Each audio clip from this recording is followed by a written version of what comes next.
Today I'm going to tie a version, or my version of a bluing olive nymph with some more modern tying materials to give it a bit more of a, or to make it look a bit more like the natural bug.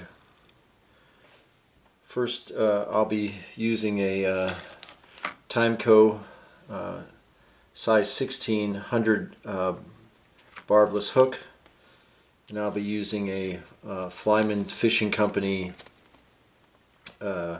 nymph head, size extra small. This is the brown color to give it a more realistic head appearance. I'll start with some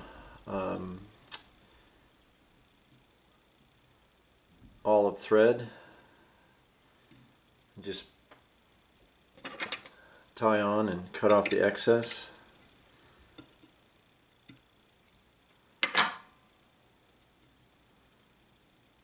Take it down, and then I like to use wood duck feathers, maybe half a dozen wood duck feathers. I think it gives the fly a very nice spiky tail appearance.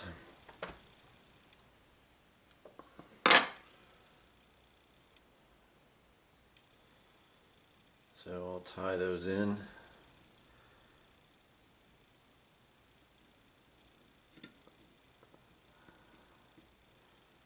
Maybe the length of the hook gap. Just tie them in and cut off the excess. And then I'm going to tie her in a piece of small gold wire that I'll use to segment the body.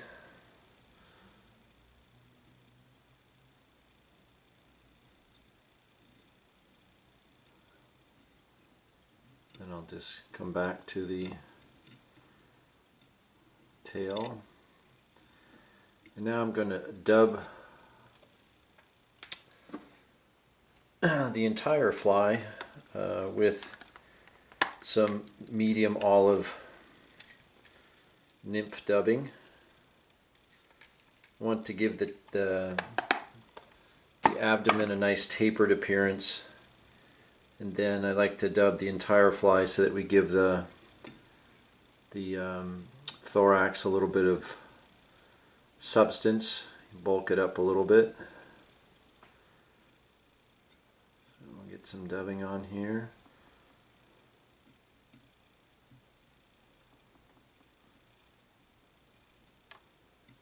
Again, the goal here is to make a nice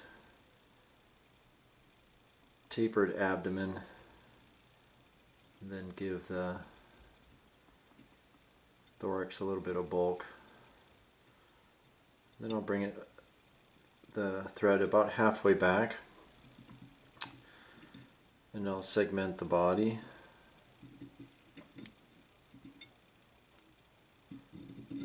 For a fly this size, that's about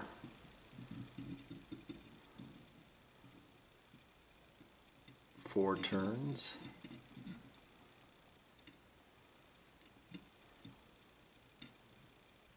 Tie that in. Just twist the wire off.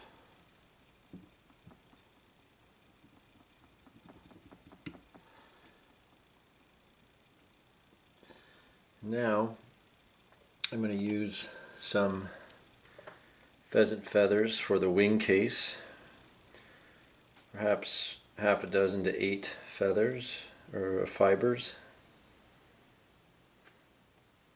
I think it makes a very nice wing case.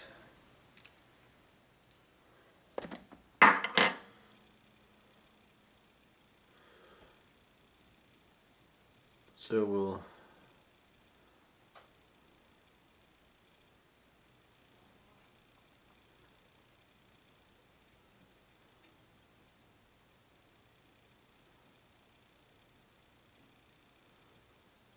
tie those in near the bead. And then we're going to be bringing these back up, so we'll tie them down to the top of the abdomen. Then what we're going to do is tie in some legs, and the legs are made by Jason Sweden. I think it just gives the fly a very realistic look. And so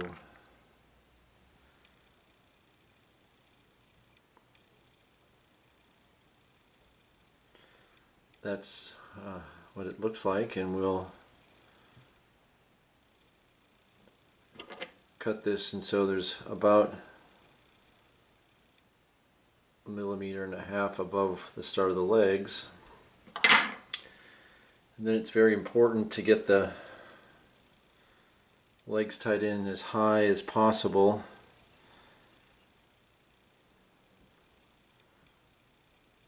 Next to the bead, so that it doesn't crowd the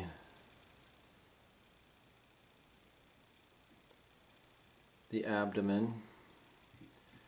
Now these legs are very pliable, and so you have to be careful about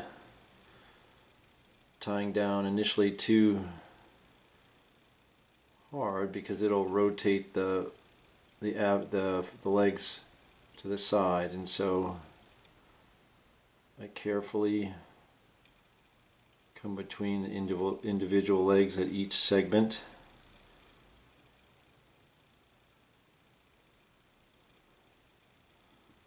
Again, trying not to dislodge the whole thing off to the side.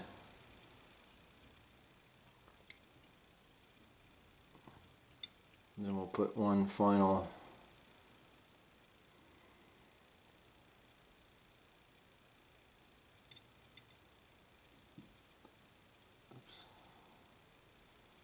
at the end here.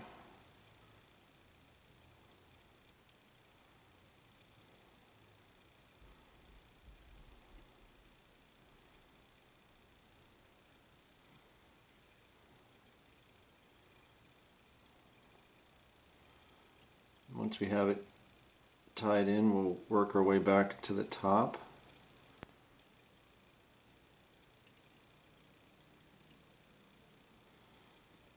Cut off any excess at the bottom.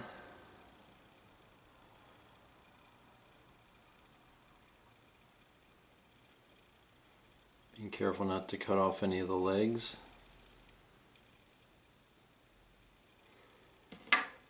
Then what we'll do is tie in the wing casing, pull it forward, tie it in behind the bead,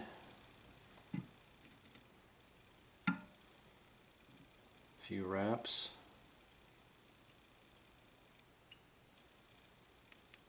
and then cut off the excess.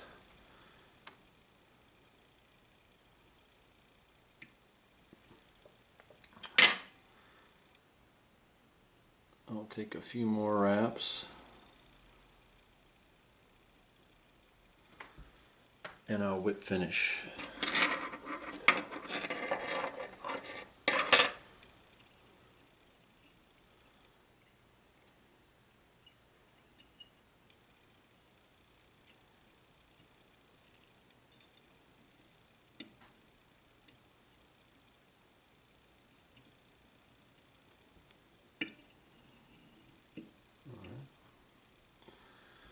Cut that. Now,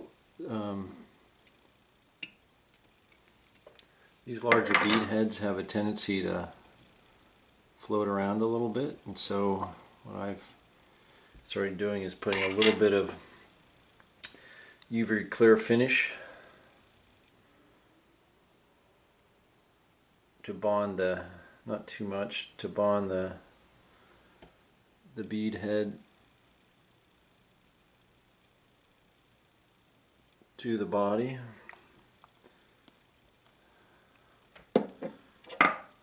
That cures in about 15 seconds under the UV light.